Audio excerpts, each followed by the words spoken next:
আল্লা তা'বুদু ইল্লাল্লাহ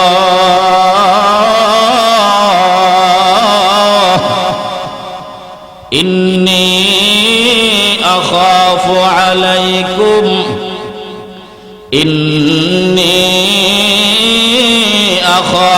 আলাইকুম আযাবা ইয়াউমিন আলীম।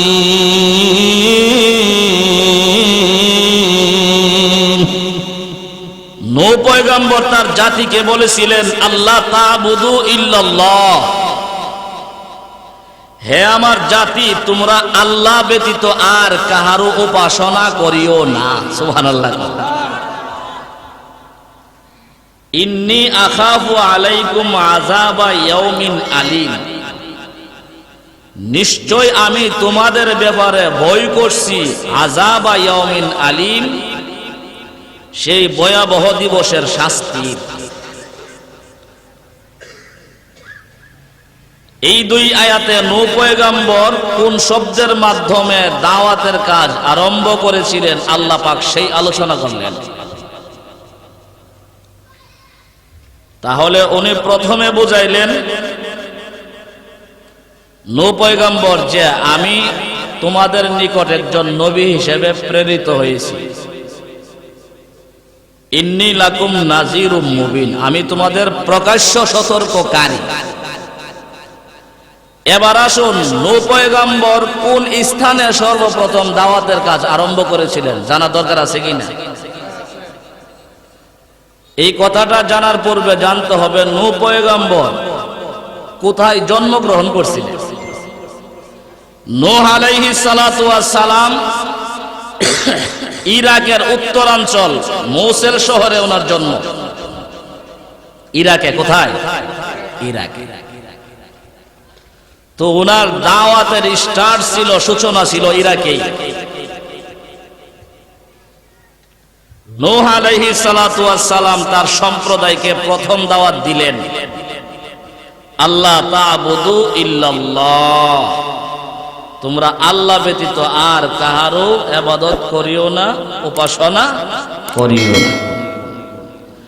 আপনারা জানেন আদম পয়গম্বর থেকে নিয়ে আমাদের নবীজি পর্যন্ত যত পয়গম্বর আর রাসূল দুনিয়াতে আগমন করছেন, সকলের প্রথম দাওয়াত এটাই ছিল যে তোমরা আল্লাহ ব্যতীত আর কাহার উপাসনা করিও না। কথা ঠিক কিনা? আমার ভাইরা, আল্লাহ রাব্বুল আলামিন সর্বপ্রথম এই পৃথিবীকে আদম পয়গম্বরের মাধ্যমে হেদায়েতের রাস্তা দেখিয়েছিলেন। আদম আলাইহিস সালাতু ওয়াস সালাম পৃথিবীর জমিনে আগমন করার পরে তিনি দাওয়াত দিয়েছিলেন লা ইলাহা ইল্লাল্লাহ আদামু সাফিউল্লাহ। আল্লাহু আকবার বলেন। আল্লাহ পয়গম্বর আদম এই পৃথিবীর মানুষগুলির দাওয়াত দিয়েছিলেন লা ইলাহা ইল্লাল্লাহ, আল্লাহ ব্যতীত আর কোনো মাবুদ হতে পারে না, আল্লাহ ব্যতীত আর কেউ উপাসনা পাওয়ার লায়েক না, উপযুক্ত না। আদম আলাইহিস সালাতু ওয়াস সালাম লা ইলাহা ইল্লাল্লাহ আদামু সাফিউল্লাহ, আদম পয়গম্বর জাতিকে বুঝাইয়া দিলেন আল্লাহ রাব্বুল আলামিন ব্যতীত আর কারো উপাসনা করা যাবে না, আর আমি আদম হইলাম আল্লাহ পাকের পক্ষ থেকে পাঠানো পয়গম্বর। কথা ঠিক কি ঠিক না? আল্লাহর পয়গম্বর ইদ্রিস আলাইহিস সালাতু ওয়াস সালাম আসিয়া ডাক দিলেন লা ইলাহা ইল্লাল্লাহ আনা রাসূলুল্লাহ আনা নবিয়ুল্লাহ। ইদ্রিস আলাইহিস সালাতু ওয়াস সালাম পৃথিবীর মানুষকে বুঝাইলেন আল্লাহ ব্যতীত আর কারো ইবাদত করা যাবে না, আল্লাহ ব্যতীত আর কারো উপাসনা করা যাবে না। আমি ইদ্রিস আল্লাহর পয়গম্বর, এই কথাটা মেনে নাও। আল্লাহর পয়গম্বর ইব্রাহিম খলিলুল্লাহ এই পৃথিবীতে আগমন করার পরে ইব্রাহিম পয়গম্বর সর্বপ্রথম দাওয়াত দিয়েছেন লা ইলাহা ইল্লাল্লাহ। ইব্রাহিম খলিলুল্লাহ, আল্লাহ ব্যতীত আর কাহার উপাসনা করা যাবে না। আর আমি ইব্রাহিম হইলাম আল্লাহ পাকের পাঠানো পয়গম্বর। আল্লাহর পয়গম্বর মুসা আলাইহিস সালাতু ওয়াস সালাম আসিয়া গোটা জাতিরে এই কথারই দাওয়াত দিলেন লা ইলাহা ইল্লাল্লাহ মুসা কালিমুল্লাহ। আল্লাহর পয়গম্বর মুসা জাতিকে বলে দিয়েছেন আল্লাহ ব্যতীত আর কার উপাসনা করা যাবে না। আর আমি মুসা হইলাম আল্লাহর পয়গম্বর, আল্লাহর কালিমুল্লাহ। আমার ভাইরা, ইয়াকুব পয়গম্বর আসিয়াও আল্লাহর ইবাদতের দাওয়াত দিয়েছেন, কথা ঠিক ঠিক নাম। ইসহাক পয়গম্বর পৃথিবীবাসীকে আল্লাহর ইবাদতের দাওয়াত দিলেন। ইউসুফ পয়গম্বর পর্যন্ত আল্লাহর ইবাদতের দাওয়াত দিলেন। হযরতে ঈসা পয়গম্বর পৃথিবীর বুকে আসিয়া জাতিকে দাওয়াত দিলেন লা ইলাহা ইল্লাল্লাহ ঈসা রূহুল্লাহ। আমি ঈসা হইলাম আল্লাহর পয়গম্বর, তোমরা আল্লাহ ব্যতীত আর কাহারও ইবাদত করবা না, আর কাহারও উপাসনা করবা না। আমার ভাইয়েরা, এই পৃথিবীর সর্বশেষ নবীর নাম কি জানেননি আপনারা? সর্বশেষ নবী, সর্বশেষ পয়গম্বর আমার আপনার পয়গম্বর এই পৃথিবীতে আসিয়াও একই দাওয়াত দিলেন। আদমের দাওয়াত দিলেন, শীষের দাওয়াত দিলেন, ইদ্রিসের দাওয়াত দিলেন, মুসার দাওয়াত দিলেন, ইব্রাহিমের দাওয়াত দিলেন। আপনার আমার পয়গম্বর এই পৃথিবীর জমিনে দাওয়াত দিয়েছেন লা ইলাহা ইল্লাল্লাহ মুহাম্মাদুর রাসূলুল্লাহ সাল্লাল্লাহু আলাইহি ওয়াসাল্লাম। আপনার আমার নবী এই পৃথিবীর বুকে আগমন করে আল্লাহর পয়গম্বর এই কথারই দাওয়াত দিয়েছেন আল্লাহ ব্যতীত আর কোনো মাবুদ নাই। যদি ইবাদত করা লাগে আল্লাহর ইবাদত করতে হবে, ঠিক কিনা? লা ইলাহা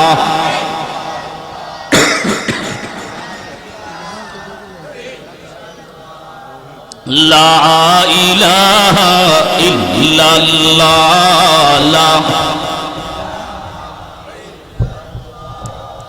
লা ইলাহা ইল্লাল্লাহ লা ইলাহা লা ইলাহা লা ইলাহা ইল্লাল্লাহ।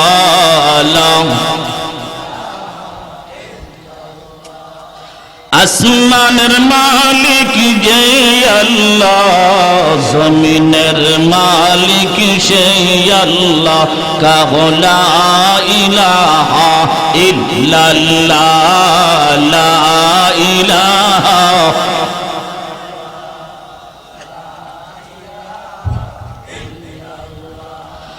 লা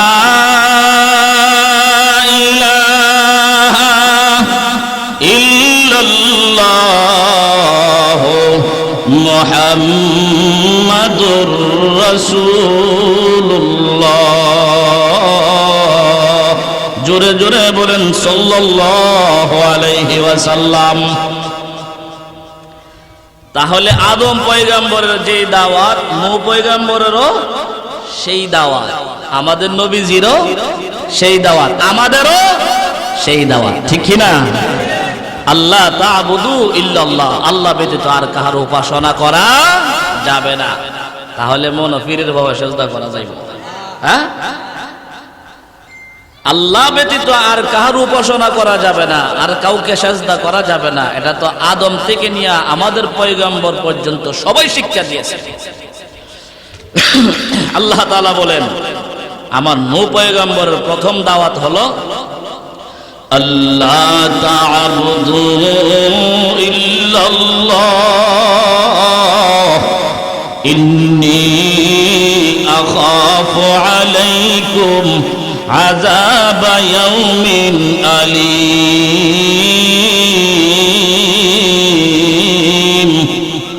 আল্লাহ রাব্বুল আলামিন বলেন, আমার নূহ তার জাতিকে সর্বপ্রথম দাওয়াত দিয়েছেন, তোমরা আর কাহারও আল্লাহ ব্যতীত আর কাহারও ইবাদত করবে না। নিশ্চয় আমি তোমাদের ব্যাপারে ভয় পাচ্ছি আযাব ইয়াউমিন আলীম, ভয়াবহ দিনের শাস্তির ভয় পাচ্ছি। ভয়াবহ দিন বলতে বোঝায় হাসরের দিন, পরকালের দিন, মিজানের দিন, হিসাব নিকাশের দিন, ঠিক না? দেখেন, নূহ আলাইহিস সালাতু ওয়াস সালাম যখন কালিমার দাওয়াত দেওয়া আরম্ভ করলেন,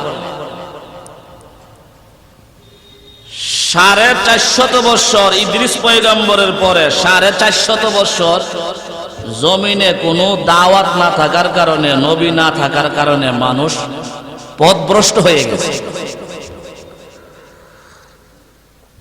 কেউ করে মূর্তির পূজা, কেউ করে চন্দ্রের পূজা, কেউ করে সূর্যের পূজা।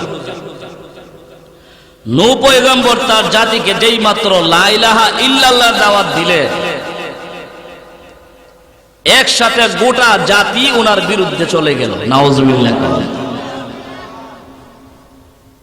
তো নূহ পয়গম্বর কি কোনো দোষ করছিলে? দোষ ছাড়াই বিনা দোষে গোটা জাতি নূহ পয়গম্বরের বিরুদ্ধে চলে গেছে। নূহ পয়গম্বর কি দাওয়াত বন্ধ করতে পারবো? আল্লাহ বলেন, হে নূহ, তোমাকে গোটা বিশ্বের জন্য আমি নবী বানাইছি। শরীয়তের প্রথম নবী, শরীয়তের শাখা প্রশাখা, বিভিন্ন হুকুম, হালাল হারাম এর আগে ছিল না। নূহ পয়গম্বর থেকে শুরু, তোমাকে গোটা পৃথিবীর জন্য আমি নবী বানাইলাম। নূহ পয়গম্বর জাতির দাওয়াত দেয়, কেউ শুনে না, কেউ বুঝে না ওনার কথা, কেউ শুনে না ওনার কথা। নূহ পয়গম্বরকে আল্লাহ বলে, জি, বলে আমাকে কি সারা বিশ্বের জন্য নবী বানাইছেন? বলে হ্যাঁ। তাহলে আমি এই মুহূর্তে মানুষের কাছে দাওয়াত দিলে কেউ আমার দাওয়াত গ্রহণ করে না। এই জন্য নূহ পয়গম্বর আল্লাহকে বলেন, আল্লাহ, আমি এখন পাহাড়ের উপরে উঠিয়া, পাহাড়ের চূড়ায় উঠিয়া আমি আমার জুল গলায় দাওয়াত দিব, আপনি আমার আওয়াজটা সারা পৃথিবীর মানুষের কানে পৌঁছাইয়া দিয়ে। আল্লাহর পয়গম্বর নূহ আলাইহিস সালাতু ওয়াস সালাম বড় কষ্ট করে করে পাহাড়ের উঁচু পাহাড়ের চূড়ায় উঠে, উঁচু পাহাড়ের চূড়ায় উঠে সেখানে ডাক দিয়ে বলেন, হে গোটা বিশ্বের মানুষ, লা ইলাহা ইল্লাল্লাহ আনা রাসূলুল্লাহ। এই পৃথিবীর মানুষ শোনো, আল্লাহ ব্যতীত আর কোনো মাবুদ নাই। আমি মানুষের ঘরে ঘরে ধারে ধারে দাওয়াত দিলে আমার দাওয়াত কেউ শুনে না। আমি এখন পাহাড়ের চূড়ায় উঠে তোমাদের সারা বিশ্বের মানুষগুলিরে আমি কালিমার দাওয়াত দিলাম। আমার ভাইয়েরা, আমার আল্লাহ কি পারেননি নূহ পয়গম্বরের আওয়াজটাকে সারা পৃথিবীতে পৌঁছে দিতে? আরো জোরে বলেন, পারে কিনা পারে না? আল্লাহ রাব্বুল আলামিন বলেন, হে নূহ, তুমি আমার কালিমার আওয়াজকে বুলন্দ করেছ, আমার কালিমার দাওয়াত দিয়েছ। তোমার এই আওয়াজ আর দাওয়াতটাকে আমি আল্লাহ রাব্বুল আলামিন তামাম পৃথিবীর মানুষের কানে কানে পৌঁছায়া দিলাম। এইভাবে নূহ পয়গম্বর পাহাড়ের উপরে উঠে উঠে কালিমার দাওয়াত দিচ্ছেন। কিন্তু যারা বিধর্মী, যারা বাপদাদার ধর্ম পালন করে, তাদের তো নূহ পয়গম্বরের আচরণগুলি ভালো লাগে না, নূহ পয়গম্বরের দাওয়াত ভালো লাগে না। তারা একটা বিশাল সমাবেশের আয়োজন করেছে, গোটা ইরাকের মানুষগুলির সেখানে দাওয়াত করেছে। আরে ইরাকবাসীরা, তোমরা আসো আমাদের সমাবেশে। ঠিক যে মতো সময় মতো গোটা ইরাকবাসী মৌসেলবাসী সকলেই চলে আসলো। বেঈমানের লিডার বিগ বস দাঁড়াইয়া তাদের সমাবেশের ভিতরে বক্তব্য দেব একজন লোক আমাদের বাপ দাদার ধর্মের উপরে চুনকালি লাগানোর জন্য আগমন করেছে, নাউজুবিল্লাহ বলেন। তার নাম হলো নূহ। সে নাকি আল্লাহর পক্ষ থেকে পয়গম্বর হিসেবে আগমন করেছে। এই লোকটা আমাদের বাপ দাদার ধর্মের বিরুদ্ধে কালিমার দাওয়াত দিয়ে আমরা নাকি এক আল্লাহর ইবাদত করতাম, উপাসনা করতাম। তোমাদের জনসাধারণকে জানানোর জন্য, কথাটা বলে দেওয়ার জন্য তোমাদেরকে আজকে জমা করেছি, একত্রিত করেছি। তাদের বিগ বস, তাদের বড় বস ডাক দিয়ে বলেন, এই জনসাধারণ শোনো, আজ থেকে কেউ এই নূহ পয়গম্বরের কথা শুনবা না। নাউজুবিল্লাহ। এই নূহ পয়গম্বরের কথা কেউ শুনবা না, কেউ কান দিবা না, নূহ পয়গম্বরের দাওয়াত কেউ কবুল করবা না। আজকে থেকে তোমাদেরকে সাবধান করে দিলাম, জানাইয়া দিলাম। আমার ভাইয়েরা, নূহ পয়গম্বরের দাওয়াত বন্ধ আসেনি, বন্ধ নাই। নূহ পয়গম্বর কালিমার দাওয়াত দিচ্ছেন, কালিমার দাওয়াত দিচ্ছেন। আমার ভাইয়েরা, বেদিনদের বিধর্মীদের গায়ে আগুন জ্বলে যায়। একদিন নূহ পয়গম্বরকে এইভাবে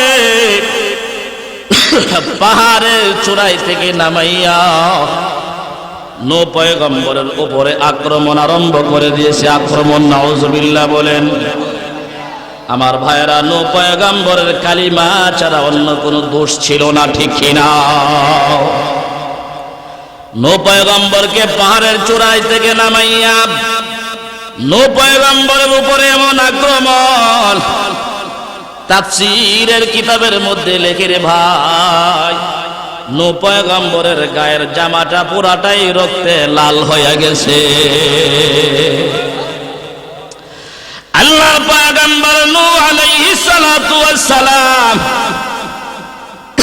প্রভুকে ডাক দিয়ে বলেন, আল্লাহ, যতদিন পর্যন্ত আমি নূহের ভিতরে রূহ থাকবে ততদিন পর্যন্ত তোমার কালিমা দাওয়াত কোনোদিন বন্ধ করব না।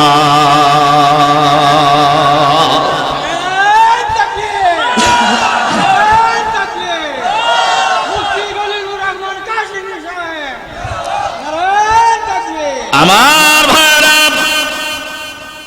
নূহ পয়গম্বর একটি গাছের নিচে শুইয়া রক্তমাখা জামা নিয়া পৃথিবীর কাহারো কাছে রুনাজারি করে না, রুনাজারি করতেছেন আসল মালিক আল্লাহর দরবারে, ঠিক কিনা? আল্লাহর দরবারে নূহ পয়গম্বর মুনাজাত দে।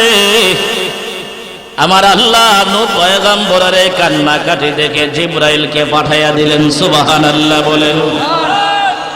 আমার আল্লাহ ডাক দিয়ে বলেন, যা রে জিবরাইল, যা যা যাও। আমার পয়গম্বর নূহ শত শত বছর যাবত দাওয়াত দিচ্ছে, কেউ তো দাওয়াত গ্রহণ করে না। আমার নূহের উপরে আক্রমণ করেছে, আজকে এমন আক্রমণ, আমার নূহ পয়গম্বরের সারাটা জামা রক্তে রঞ্জিত করে দিয়েছে, রক্তে লাল করে দিয়েছে। আমার নূহের কি কোনো দরখাস্ত আমি আল্লাহর কাছে আসেনি? জিবরাইল, তুমি কি আমার পয়গম্বরের কাছ থেকে জেনে আসো। আল্লাহু আকবার বলেন মুসলমান।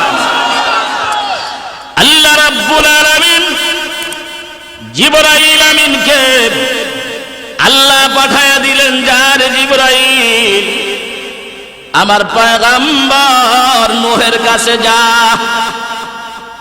জিবরাইল আমিন নূহ পয়গম্বর পর্যন্ত আসতে মনে হয় 1 মাস লাগবে নাকি? না রে ভাই না।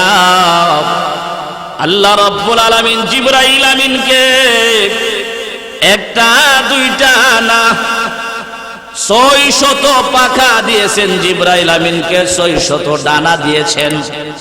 জিবরাইল আমিন বলেন, আমি আমার একটি ডানা দিয়ে আকাশ থেকে জমিন পর্যন্ত এক টান দিলেই আসতে পারি। সুবহানাল্লাহ। আগে আপনারা তো নাও পাইছেন, ঠিক না? নাওয়ার মধ্যে দাঁড় আছে নিদার, এক দাঁড় টান দিলে আসমান থেকে জমিন, জমিন থেকে আকাশ। সুবহানাল্লাহ বলে। জিবরাইল আমিন বলেন এক টান দিলে আকাশ থেকে জমিন, জমিন থেকে আকাশ, প্রথম জমিন থেকে সপ্তম আকাশ পর্যন্ত পৌঁছতে মাত্র আমার একটা ডানার 7টা টান লাগে। সুবহানাল্লাহ। আমার ভাইয়েরা, জমিন থেকে সপ্তম আকাশ পর্যন্ত ব্যবধান হলো 14,000 বছরের রাস্তা। সুবহানাল্লাহ। 14,000 বছরের রাস্তা। 14,000 বছর কার? আমরা হাইটা যাইতে না, সূর্যের আলো যেই গতিতে চলে এইভাবে গেলে 14,000 বছর লাগবে সপ্তম আকাশে পৌঁছতে। সূর্যের আলো। সুবহানাল্লাহ। সূর্যের আলো পূর্ব আকাশে উঠলে মজলিসপুর আসতে মনে হয় কয়েক ঘন্টা লাগে নাকি? উঠছে, চলে আসছে মজলিসপুর। কথা ঠিক কিনা? আমার ভাইরা, আল্লাহর পাঠানো ফেরেশতা জিবরাইল আমিন মুহূর্তের ভিতরে নূহ পয়গম্বরের নিকটে এসে হাজির হয়ে গেলেন। একটা মায়াবী ডাক মারলেন, হে আল্লাহর পয়গম্বর নূহ, মহান রব্বে কারিম আমি জিবরাইলকে আপনার নিকটে পাঠাইছেন। আমার আল্লাহ আরশে বসে বসে দেখতেছেন জমিনের মানুষ, আপনার কওম, আপনার জাতি আপনাকে মারতে মারতে, আঘাত করতে করতে রক্তে লাল করে ফেলেছে। আমার আল্লাহ বলে দিয়েছেন, গো নূহ পয়গম্বর, এই মুহূর্তে আমার আল্লাহর কাছে যা দোয়া করেন সব কবুল হয়ে যাবে। আল্লাহু আকবার বলেন মুসলমান। এমনিই তো নবীদের দোয়া কবুল। আবার আহত অবস্থায় শরীর থেকে রক্ত ঝরতেছে, জিবরাইল আমিন ডাক দিয়ে বলেন, নূহ পয়গম্বর গো, এই মুহূর্তে যদি আপনি মওলা পাকের কাছে কোনো দোয়া করেন, আমার আল্লাহ ওয়াদা দিয়েছেন এই মুহূর্তে আপনার মুনাজাত কবুল করে নিবে। আমার ভাইরা, আল্লাহর পয়গম্বর নূহ আলাইহিস সালাতু ওয়াস সালাম এই রক্ত মাখা জামা নিয়া গাছের নিচে শুইয়া শুইয়া প্রভুর কাছে জানতে চাইলেন, আল্লাহ, আমার এই কওম, আমার এই জাতিকে শত শত বছর যাবত দাওয়াত দিচ্ছি, ঠিক না? আপনি আগে আমাকে জানাইয়া দেন, এই জাতিকে দাওয়াত দিলে ফায়দা হবে কি হবে না? এই জাতিকে আমি দাওয়াত দিলে তারা আমার দাওয়াত কবুল করবে কি করবে না? আল্লাহ পরিষ্কার জানাইয়া দিলেন, আমি আল্লাহ তো আলেমুল গায়েব, আমি আল্লাহ তো সব খবর রাখি। কথা ঠিক কি ঠিক না? হ্যাঁ নূহ, তোমার শত শত বছর দাওয়াতে কোন বর্ণনায় আসছে 29 জন, কোন বর্ণনায় আসছে 40 জন পুরুষ, 40 জন নারী। কয়জন হইল? হেরে নূহ, তোমার শত শত বছর দাওয়াতে 29 অথবা 80 জন মানুষ মুসলমান হয়েছে। আমি আল্লাহ আলেমুল গায়েব, আমি আল্লাহ তোমাকে একটা সংবাদ জানাইয়া দে, তুমি যদি আজীবন দাওয়াত দিতে থাকো, এই 80 জন ব্যতীত আর কেউ ঈমান আনয়ন করবে না। আল্লাহ তাআলা এই কথা নূহ পয়গম্বরকে জানাইয়া দিলেন, তোমার যা দাওয়াত যারা কবুল করার করছে, ভবিষ্যতে আর কেউ দাওয়াত কবুল করবে না। ভবিষ্যতে আর দাওয়াত কি করবে না? কবুল করবে না। আল্লাহ রাব্বুল আলামিন যখন জানাইলে, হে নূহ, তোমার উম্মত যারা হওয়ার হয়ে গেছে, শত শত বছর দাওয়াতে 40, 40, 80, কথা ঠিক না? আর কেউ তোমার দাওয়াত কবুল করবে না। নূহ পয়গম্বরের একটু মনে মনে রাগ আসছে, কিরে ভবিষ্যতে আর কেউ আমার দাওয়াত কবুল করবে না, কালিমা পড়বে না, তো ওদেরকে দুনিয়াতে রাইখা কি লাভ?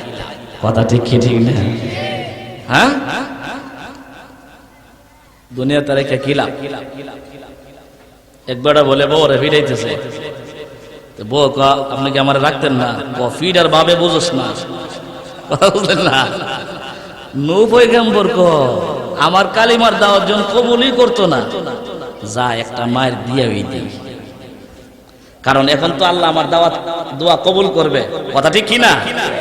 প্রচেষ্টা বড় ভালো। আল্লাহর পয়গম্বর নূহ আলাইহিস সালাতু ওয়াস সালাম আল্লাহ রাব্বুল আলামিনের দরবারে একটা মুনাজাত মারলেন আল্লাহ রাব্বুল আলামিন। আল্লাহ তাআলার দরবারে মুনাজাত দিলেন, রব্বি লা তাযার আলাল আরদি মিনাল কাফিরিনা দাইয়ারা।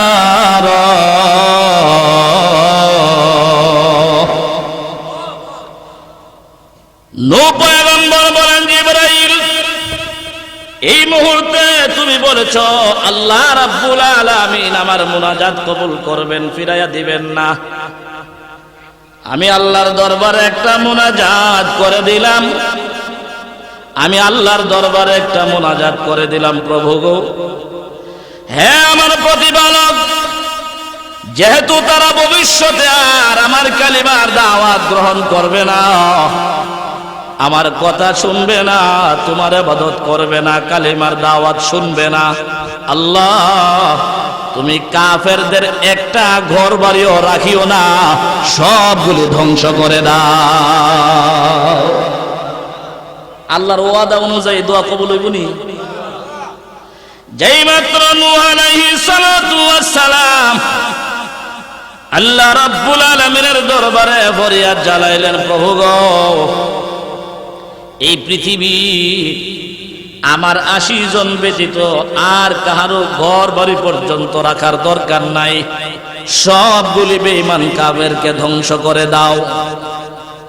আল্লাহ রাব্বুল আলামিন নূহ পয়গম্বরের জবান থেকে মুনাজাত বের হইতে দেরি হয়েছেন, আমার আল্লাহ কবুল করতে দেরি করেন নাই। লা ইলাহা, আওয়াজ করে লা ইলাহা ইল্লাল্লাহ।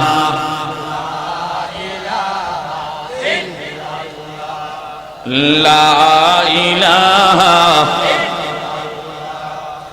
লা ইলাহা, লা ইলাহা। পাহাড়ের ঝর্ণা সমূহ করছে জৈনান জাপলা, সম্বেদারি অহলিরাজ করছে ওইনাম সাধনা, কাহলা ইলাহা, জোরছে লা ইলাহা, লা ইলাহা, আরো জোরে লা ইলাহা, লা ইলাহা ইল্লাল্লাহ।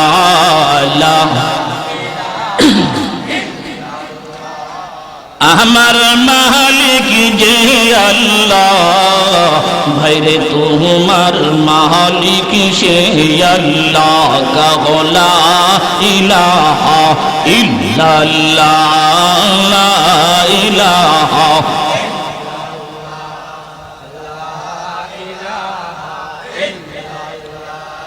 লা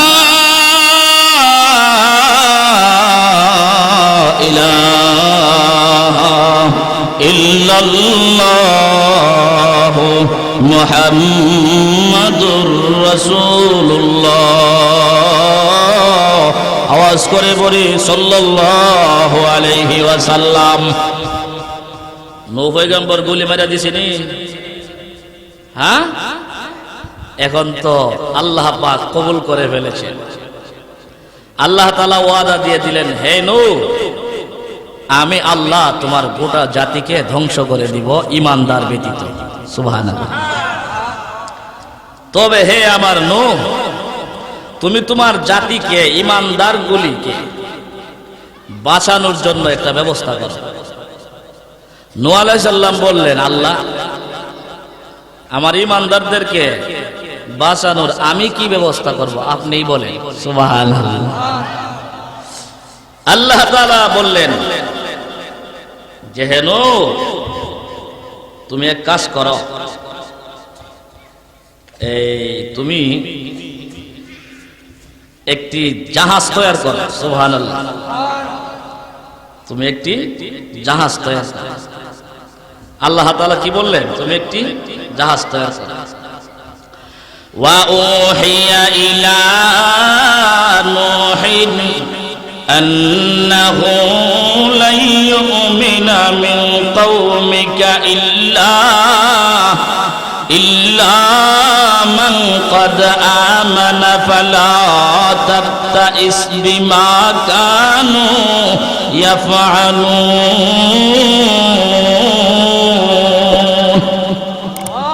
ওয়াসনাইল ফুলকা বিআয়ুনিনা ওয়া ওয়াহইনা ওয়ালা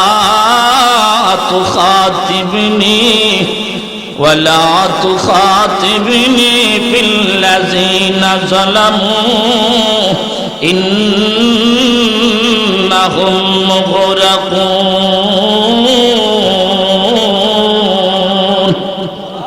ওয়া ইয়াসনাউল ফুলকা ওয়া কুল্লামা মাররা আলাইহি মালাউন মিন কওমিহি সাখিরু মিন قال إن تسخروا منا فإنا نسخر منكم كما تسخرون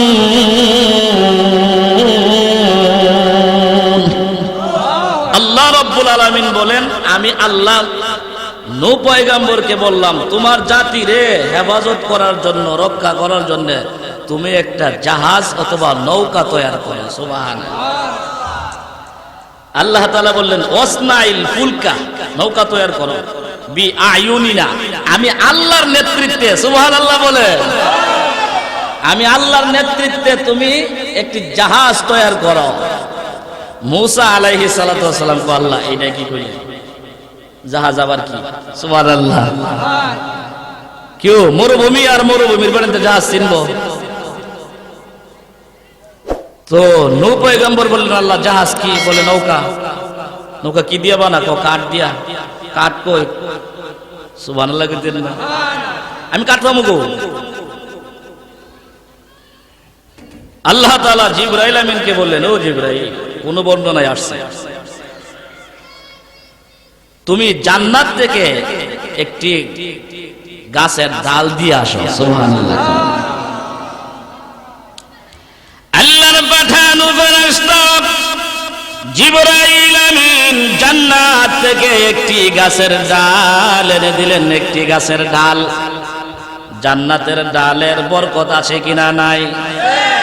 আমার ভাইয়েরা, আপনারা জানেন মূসা পয়গম্বরের কাছে একটা লাঠি ছিল, কথা ঠিক কি ঠিক না? এই লাঠি দিয়া পাথরে আঘাত করলে পাথরের ভিতর থেকে পানির ঝর্ণা জারি হয়ে যাইত। এই লাঠি দিয়ে আঘাত করলে সমুদ্রে ফিজের রাস্তা হয়ে যাইত। এই কথা কি শুনেন নাই আপনারা? মূসা পয়গম্বরের সেই লাঠিটা পৃথিবীর কোন লাঠি না রে বাবা। এই লাঠিটা আদম পয়গম্বর দুনিয়াতে আগমন করার সময় আল্লাহ রাব্বুল আলামিন জান্নাত থেকে একটা লাঠি দিয়েছিলেন আদম পয়গম্বরকে। আদম পয়গম্বরের ইন্তেকালের সময় দিয়েছেন শীষ পয়গম্বরকে। শীষ পয়গম্বরের ইন্তেকালের সময় সেটা দিয়ে গেছেন অন্য একজনের কাছে। সূত্রে সর্বশেষ ইদ্রিস পয়গম্বর এই লাঠির ওয়ারিস হয়েছেন, মালিক হয়েছেন। এই লাঠির মালিক সর্বশেষ হয়েছেন হযরত শুআয়ব আলাইহিস সালাতু ওয়াস সালাম, যিনি ছিলেন মূসা পয়গম্বরের শ্বশুর। কথা ঠিক কিনা? মূসা পয়গম্বরের শ্বশুর। মূসা পয়গম্বর স্ত্রীকে নিয়ে বিদায় নেওয়ার সময় এই লাঠিটা হাতে দিয়া বলছিলেন, রে মূসা, আমার মনে হয় মহান আল্লাহ তোমাকে ভবিষ্যতে কিছু দান করতে পারে। সুবহানাল্লাহ। সব পয়গম্বর ছিলেন মাদাইনের নবী। মুসার চেহারা দিকে কইলেছে এটা ভবিষ্যতে নবী হইব। কোনটা বড় হইয়া বাপের ভাত খাওয়াইবো এটা বলে ছোট থাকলেই চিনে। কথা ঠিক কি ঠিক না? হ্যাঁ, ছোট থাকতেই চিনে। তো সবাই পয়গম্বর বুঝতে পারছেন আমার এই জিয়ের জামাই সাধারণ না, এটা ভবিষ্যতে নবী হবে। এর আমি এই বরকতপূর্ণ লাড়িটা হাদিয়া দিয়ে দেই, বিপদে কাজে আসবে। কথা ঠিক কি না? দেখেন বিপদে কাজে। আল্লাহু আকবার। তো আল্লাহ তাআলা জিবরাইলের মাধ্যমে জান্নাতি গাছের একটি ঢাল কার কাছে পাঠাইছে? নূহ পয়গম্বরের কাছে। হে নূহ, তুমি মরুভূমি। নূহ পয়গম্বর গাছ লাগাইলেন। 20 বছর পরে এই গাছ কাটলেন, কাট করলেন। এখন নৌকা বানানোর সুরত কি হবে সেইটা নূহ পয়গম্বরের জানা নাই। আর সেই বর্ণনায় আসছে জিবরাইলের দেওয়া জান্নাতি একটা ডালের গাছে, ওই এক গাছের কাঁড়ে একটা বড় জাহাজ তৈরি হয়ে গেছেন। সুবহানাল্লাহ। আমার ভাইরা, এই জাহাজ আর কিস্তি কিভাবে তৈরি করবেন নূহ পয়গম্বর জানেন না। জিবরাইল আমিনকে আল্লাহ রাব্বুল আলামিন নূহ পয়গম্বরের দরবারে পাঠাইয়া দিলেন। হে রে নূহ, তুমি নাকি জাহাজ তৈরি করতে বুঝো না, জানো না। জিবরাইল আমিন বুঝাইয়া দিলেন, এমনে বিরাট আকৃতির একটা জাহাজ তৈরি করো। আমার ভাইয়েরা, তাফসীরের কিতাবে আসছে নূহ পয়গম্বর মানে পরিচালনা করছেন, ফোরম্যান আছে না, ফোরম্যান পরিচালনা করছেন। আর ওনার যে ইমানদার উম্মত ছিল তারা হইল কাঠ মিস্ত্রি, কেউ যুগালি। সুবহানাল্লাহ কইতেন না? আর গাছের যে ছোট্ট ছোট্ট ডালগুলি আছে এগুলির বানাইছে বেরাক, লোহা। সুবহানাল্লাহ কইতেন না? আল্লাহ রাব্বুল আলামিন জিবরাইল আমিনকে জানায়া দিলেন, হে জিবরাইল, আমার পয়গম্বর নূহ আলাইহিস সালাতু ওয়াস সালামকে বলে দিবা প্রথম কাঠটা যেখানে লাগাবে, প্রথম কাঠটার মধ্যে যেন আমার প্রথম পয়গম্বর আদমের নামটা লেখা থাকে। আর সর্বশেষ যে কাঠটা লাগাবে সেই কাঠের মধ্যে আমার সর্বশেষ বন্ধু আখিরি জামানার নবীর নাম লেখা থাকবে। সুবহানাল্লাহ বলে।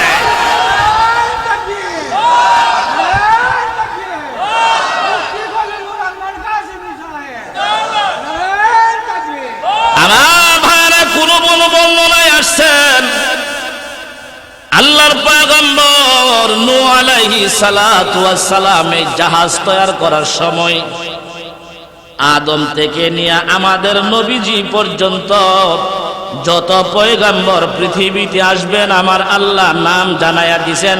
এক একটা তক্তার মধ্যে এক একজন পয়গম্বরের নাম লেখা দিয়েছিলেন। আমার ভাইরা, যেই জাহাজে আমার নবীর নাম আছে, বরকত আছে কিনা নাই? আমার নবীর নাম যেখানে বরকত আছে। আদম আলাইহিস সালাতু ওয়াস সালাম জাবালে রহমত, আরাফাতের ময়দান, যারা হজ করছেন উমরা করছেন গিয়েছেন আরাফাতের ময়দানে জাবালে রহমতে দাঁড়াইয়া আদম পয়গম্বর আমার আল্লাহকে বলেছিলেন, প্রভু গো, আমাকে যখন নাকি আপনি জান্নাতের ভিতরে রূহ দান করেছিলেন আমার চোখগুলি খুললা দেখলাম জান্নাতের গেটের মধ্যে লেখা আছে লা ইলাহা ইল্লাল্লাহ মুহাম্মাদুর রাসূলুল্লাহ সাল্লাল্লাহু আলাইহি ওয়াসাল্লাম জাবালে রহমতের উপরে দাঁড়াইয়া আদম আলাইহিস সালাতু ওয়াস সালাম ডাক দিয়ে বলেন, প্রভু আজকে 300টা বছর যাবত কাঁদতেছি আপনার দরবারে প্রভু গো। হঠাৎ জেহেনে আসছে, ব্রেনে আসছে, আমি যে জান্নাতের গেটের মধ্যে দেখেছিলাম আপনার নামের সাথে আরেকটা নাম লেখা আছে, মুহাম্মদ সাল্লাল্লাহু আলাইহি ওয়াসাল্লাম। প্রভু যেহেতু আপনার নামের সাথে আর একটা নাম বসানো আছে, নিশ্চয়ই ওই নামটা বড় বরকতপূর্ণ, আপনার পেয়ারা একটা নাম। কথা ঠিক কি ঠিক না? প্রভু গো, আপনি যে আমাকে একটা বাক্য শিক্ষা দিলেন, রব্বানা যালামনা আনফুসানা, এই দোয়াটা পড়লাম আর ওই মুহাম্মদ নামের উসিলা করলাম, মাফ করিয়া দেন। সুবহানাল্লাহ। আল্লাহ কহে আদম, শুধু তোরে মাফ করি নাই রে, এই জাবালে রহমত আরাফাতের ময়দানে কিয়ামত পর্যন্ত তোর যত সন্তান আগমন করবে আমি সবাইরে মাফ করে দিলাম। সুবহানাল্লাহ।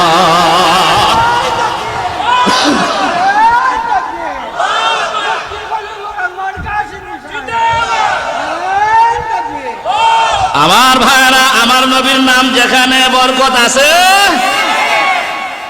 নূহ পয়গম্বর সর্বশেষ তক্তা লাগাইলেন ওনার কিস্তিতে, সর্বশেষ তক্তায় কার নাম লিখলেন? আমাদের নবীজির নাম লিখে দিলেন। আর বরকত হবে রে ভাই, বরকত হবে। আমার ভাইরা, আপনারা জানেন এই ইরাকের মোসেল শহর মরুভূমি আর মরুভূমি, পানির কোনো চিহ্ন নাই। উনি তো জাহাজ তৈরি করতে আছে, কোন এক বর্ণনায় আসছে ওনার জাহাজটা তৈরি করতে 40 বছর লাগছে। কয় বছর?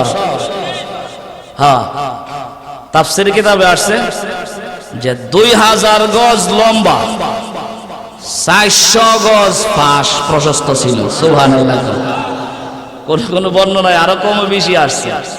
2000 গজ লম্বা যদি হয়, 400 গজ প্রশস্ত হয়, নৌকাটা মনে অনেক ছোট, মজলিসুরের তিতাস নদীতে মনে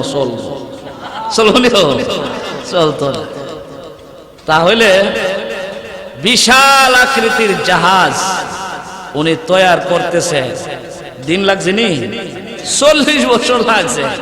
দেখছেন না মজলিসুর গাড়ি যে নৌকা বানা, হ্যাঁ, 1 মাস 2 মাস 3 মাস লাগে, 40 বছর লাগছে।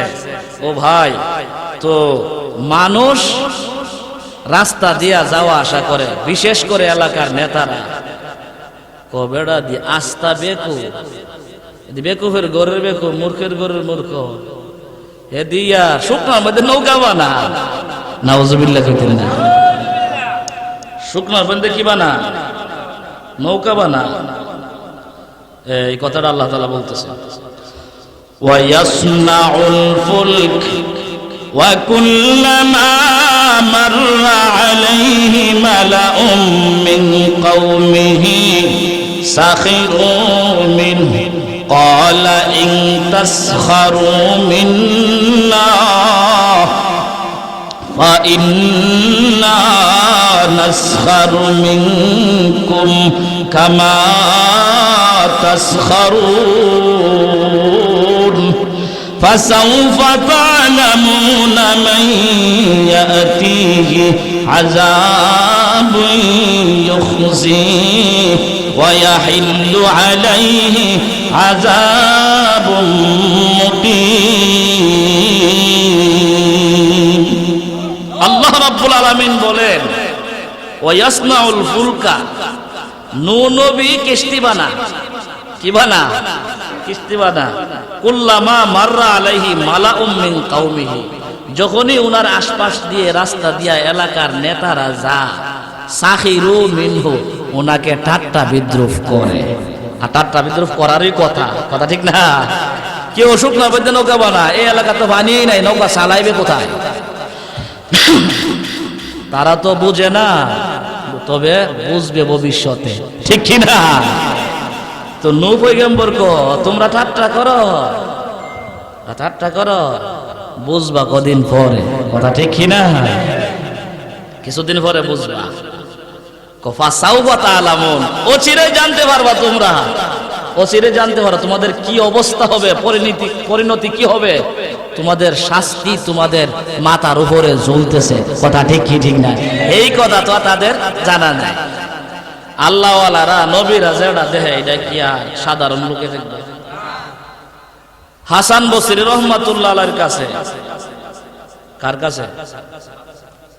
হাসান বসরি রহমাতুল্লাহ আলাইহির কাছে এক খ্রিস্টান, সে মুসলিমের বেশ ধরে পাঞ্জাবি লাগাইছে, হ্যাঁ মনে করেন পাগড়ি লাগাইছে, চশমা উসমা লাগাইয়া গিয়া হাসান বসরি রহমাতুল্লাহর কাছে গেছে।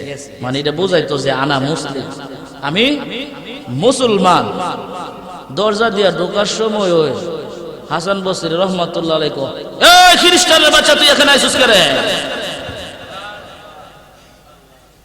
এ করি খোদারি ইসলাম যেই জন্য এই কাজ দিয়ে হয়ে গেছে গা। হাসান বসরি রহমাতুল্লাহ আলাইহির কাছে গেছিল এই খ্রিস্টান মূলত একটা মাসালা নিয়ে। একটা আছে আমাদের বাহ্যিক চোখ, আর একটা আছে অন্তরের চোখ, আছে কি না? কারামাতুল আউলিয়াই হক, আল্লাহ ওয়ালারা যা দেখে আমরা তা দেখি না। কথা ঠিক কি না? আবু বকর সিদ্দিক বলে এই মদিনায় বইয়া সারা পৃথিবী জান্নাত জাহান্নাম পর্যন্ত ঘুরে ফেলছে। সুবহানাল্লাহ। কথা ঠিক না? আল্লাহ ওয়ালাদের ব্যাপারটা ভিন্ন। বেলাল রাদিয়াল্লাহু তাআলা আনহু মক্কার জমিনে হাঁটে, আর তার হাঁটার পায়ের আওয়াজ হয় জান্নাতের ভিতরে। কথা ঠিক কি না? আল্লাহ ওয়ালাদের খেলাটা হয় ভিন্ন। কথা ঠিক কি না? আল্লাহ ওয়ালাদের খেলাটা ভিন্ন। এই খ্রিস্টান কি ছিল মূলত বসিরত, অন্তরের যে চোখ, অন্তরের চোখ, এটা কি তাই? কথাটা আমি বুঝতেছি, এটা বুঝবার লেগে গেছিল। অন্তরের আবার চোখ তো হয় নাকি? তো বুঝবার লেগে গেছিল। তো ঢোকার আগেও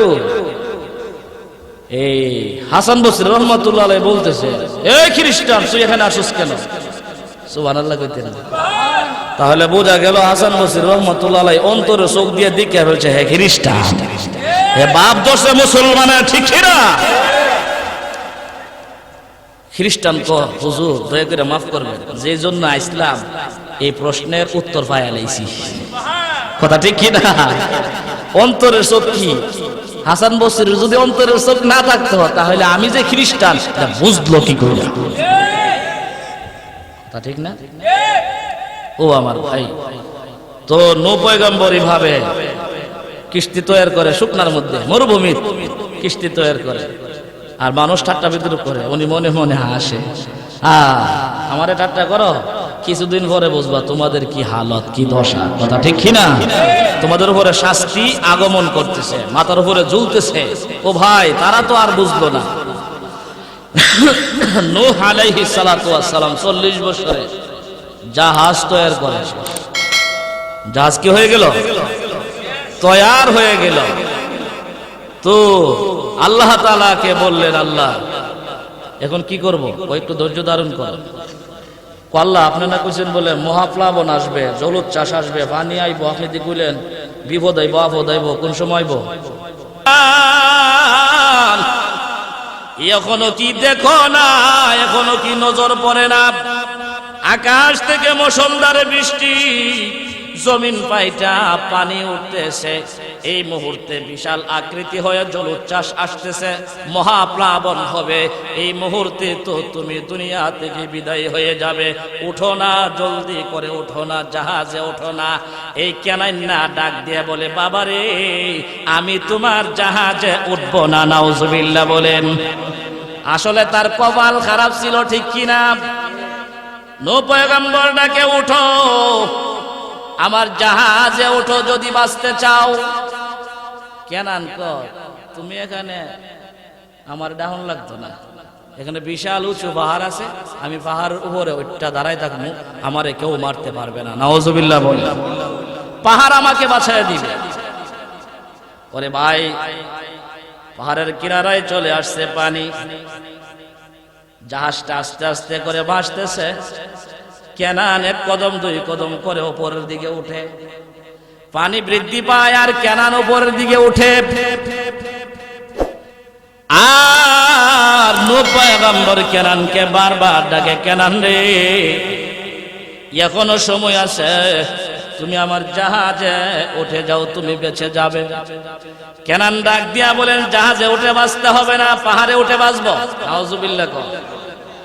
নবীর বিরুদ্ধে কথা, কথা ঠিক নেই।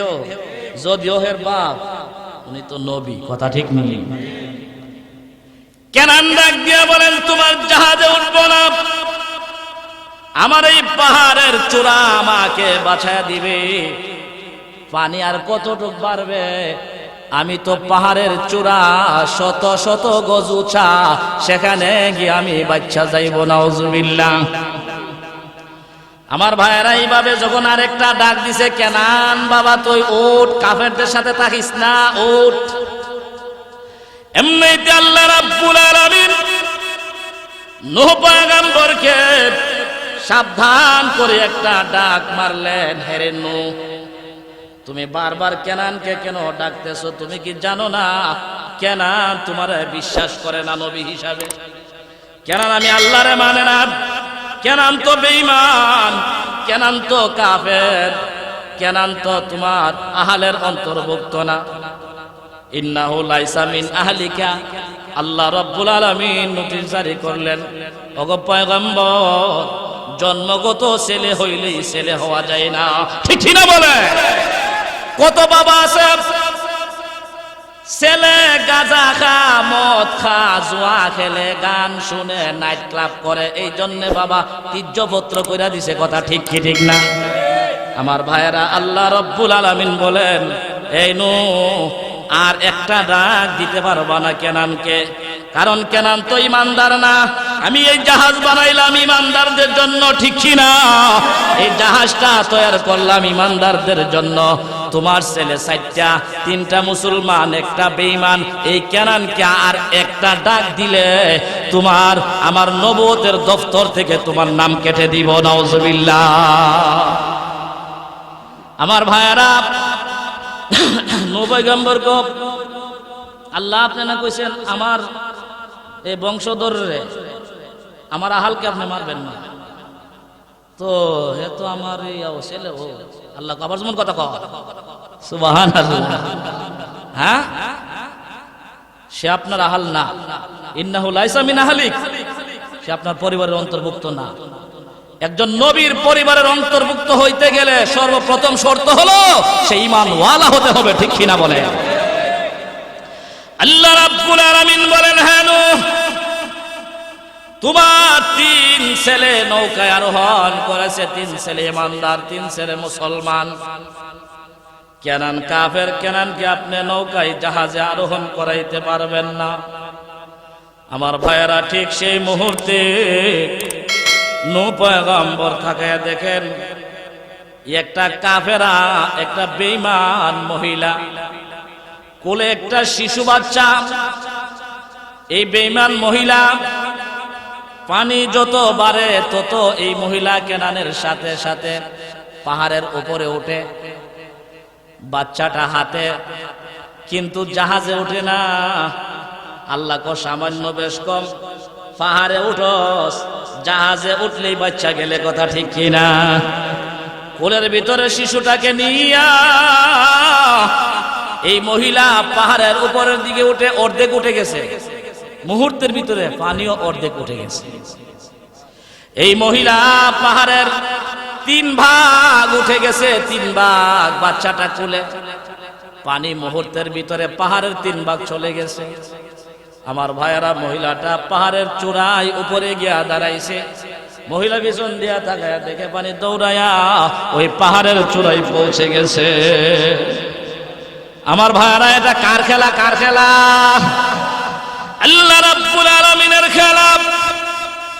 এই মহিলা তাকায়া দেখেন পানি দ্রুত বাড়তেছে, পাহাড়ের উপরে পানি উঠে গেছে। এই মহিলার গলা সমান পানি হয়ে গেছে। মহিলা বাচ্চাটাকে হাতের উপরে উঠাইছে। আমার ভাই, পবিত্র কুরআনুল কারীমে আসছে, পাহাড়ের মতো একটা ঢেউ আসিয়া এই মহিলা বাচ্চা এবং কেনানকে সহ ডুবাইয়া দুনিয়া থেকে বিদায় করে দিয়েছে। আল্লাহর মার দুনিয়ার বাইরে, কথা ঠিক কিনা? কেনানকে আমি পাহাড়ের উপর উঠলে আমারে মারবো কে? একটা বর্ণনায় পাইছি কেনানের এত শক্তি ছিল, হের হাড়ুডা পাত্রের ভিতরে ঢুকাই দিছে। আমার নি তো বাতাসে এক ঢেউ আসছে, আল্লাহ কো ঢেউটা ছিল পাহাড় থেকে আরো বড়। তাহলে আপনারা পাহাড় থেকে আরো বড় মানে কোন পাহাড়? মসজিদ শুরু হার আছে, এক একটা পাহাড় ৬,০০০ ৭,০০০ ফুট উঁচা, ৬,০০০ ৭,০০০ ফুট উঁচা। আল্লাহ কো পাহাড় থেকে বড় ঢেউ আসিয়া তাদেরকে বাসায় নিয়ে গেল। সর্বোচ্চ যে পাহাড়টা ছিল ইরাকে, সেই পাহাড়ের উপরেও ৪০ হাত পানি হয়েছিল। কয় হাত পানি? ৪০ হাত পানি হয়েছিল সেই পাহাড়ের উপরে। আপনারা কি কোন? তাহলে মানুষ বাঁচতে পারবে? কেউ কেউ বলেন ওই অঞ্চলে, শুধু ইরাক অঞ্চলেই বন্যাটা হয়েছিল, কিন্তু না, সহি বর্ণনা হলো আল্লাহ পাক গোটা পৃথিবীতেই সেই মহাপ্লাবন এবং জলোচ্ছ্বাস আর বন্যাটা দিয়েছিলেন। কথা ঠিক কিনা? কারণ নূহ পয়গম্বর দোয়া করছিলেন যে রব্বি লা তাজার আলাল আরদি মিনাল কাফিরিনা দাইয়ারা, এই পৃথিবীর কোন কাফের বেঈমানের কোন ঘর বাকি রাখবে না। কথা ঠিক কিনা? এজন্য সারা পৃথিবীতেই আল্লাহ তাআলা এই মহাপ্লাবন দিয়েছিলেন। হ্যাঁ, মহাপ্লাবন দিয়েছিলেন। আর আল্লাহ গোটা পৃথিবীর সবকিছু ধ্বংস করে দিয়েছিলেন। কেন গেল ধ্বংস হয়ে? কথা ঠিক না? তাহলে কি বোঝা গেল? নবীর ছেলে হয়েও নাজাত পাওয়া যাবে না যদি নিজের আমল ঠিক না থাকে। আমাদের নবীজি ফাতেমা রাদিয়াল্লাহু তাআলা আনহাকে বলতেছেন, ফাতেমা তুমি তোমার আমল দিয়া জাহান্নামের আগুন থেকে বাঁচো। চিন্তা করছে? আচ্ছা কোন? যে ফাতেমারে আল্লাহ তাআলা জানাই দিলেন ফাতেমাতু সাইয়্যিদাতু নিসাই আহলিল জান্নাহ, ফাতেমা হলেন জান্নাতের রমণীদের সর্দারনী। সুবহানাল্লাহ। আমার ভাইরা, এই জন্য নিজের আমল ছাড়া পরকালে বাঁচা যাবে না। নিজের আমল ছাড়া যদি পরকালে বাঁচা যাইত, দুনিয়াতেও মুক্তি পাওয়া যাইত। নূহ পয়গম্বরের ছেলে কেনান কিন্তু বাচ্চা যাইত। কথা ঠিক কিনা? আমার ভাইয়েরা, কোন এক তাফসীরের মধ্যে আছে নূহ পয়গম্বর জাহাজে আরোহণ করার পূর্বে কোন এক বর্ণনায় আছে গোটা এলাকার বেঈমানেরা চিন্তা করলো নূহ পয়গম্বরকে, সে যে অবুঝ মূর্খ, সে যে শুকনার মধ্যে মরুভূমির মধ্যে নৌকা জাহাজ বানাইল, সে তো মূর্খ, সে তো অবুঝ। এই জন্য নূহ পয়গম্বরকে লাঞ্ছিত করার জন্য, বঞ্চিত করার জন্য এলাকার নেতারা বলে দিয়েছে নূহ পয়গম্বরের জাহাজের ভিতরে তোমরা পায়খানা করো। নাউজুবিল্লাহ। কি করো? পায়খানা করো। যেই মাত্র লাগাই দিছে পায়খানা, ধরলেও আয় না ধরলেও আয়, বুঝলি? এইভাবে আইতে আইতে আইতে আইতে গোটা এলাকার মানুষ পায়খানা করে নৌকাটা করে আইছে। নূহ আলাইহিস সালাম কার কাছে কইব? আল্লাহ বলে, কেউ আমার নৌকাটারে কি করছে? আল্লাহ তুই চিন্তা করিস না, যারা করছে হের দিয়ে আমি সাফ করাবো। সুবহান আল্লাহ। পারবনিও ওই এলাকা এক বুড়া বিডি, বয়স হয়ে গেছে, বিডি তো কাফের। এই বিডি পুতের কইতেছে, কিরে হো, সারা দেশের মানুষ একটা কাজ করতেছে, আমি পারলাম না, আমি অন্ধ কানা, আমার চোখ নাই, আমি যাইতারি না। হ্যাঁ, নূহ বলে আমাদের ধর্মের বিরুদ্ধে দাওয়াত দেয়, আমাদের ধর্মে চুনকালি লাগা, এর বিচারটা করতাম, আমার নিয়ে একটু দিয়াস না, এর নৌকাটার মধ্যে একটু এই কাজটা কইরা। নাউজুবিল্লাহ কইতেন না। বুড়া বিডি আছে কোন? এই বিডির নিয়ে এই বয়স আছে, এই বিডি রে এখন শেষ বয়সে আবদার করছে। শেষ বয়সে আবদার করলে বলে আবদার মানে কথা ঠিক না? ও পোতানতে নিয়ে দইরা বিড়িরে নিয়ে দিয়েছে, কসাইরা ডাক দিয়ে বুঝলি বিড়ি সারার আগেও নৌকার ভিতরে পড়ে গেছে, ফইরা হাবুডুবু খাইতেছে। কম নেই, এত বড় জাহাজ বড় না, হাবুডুবু খাইতেছে। বিড়ি পড়ার সাথে সাথে যেই মাত্র এই জাহাজের পায়খানা তার চোখে লাগছে, তার অন্ধ চোখ বালা হয়ে গেছে। এখন বিড়ি নিজ ওই উঠটা জাহাজ থেকে নাইমাটা হে ভুতাইন করে এদিকে আমি তো বালা হয়ে গেছি। আমার ভাইরা, কেউ কেউ বলেন ওই যুগের মানুষের কাফের বেঈমানদেরকে আল্লাহ রব্বুল আলামিন একটা রোগ দিয়েছিলেন, পেটের বেমার। পেটের যেই বেমারটা নিয়ে একবার গেছিল এই নৌকা, কুদুর পায়খানা খাইছে, পরে বালা হয়ে গেছে। কথা বুঝলেন না? আল্লাহ ক পায়খানা তো করছিলে, এখন খাওয়াব না। কথা ঠিক নিও আমার ভাইয়ারা। এই মহিলা নৌকা থেকে নিজে নিজে বের হয়ে আসলো। ছেলেরা তাকে দেখে এত বড়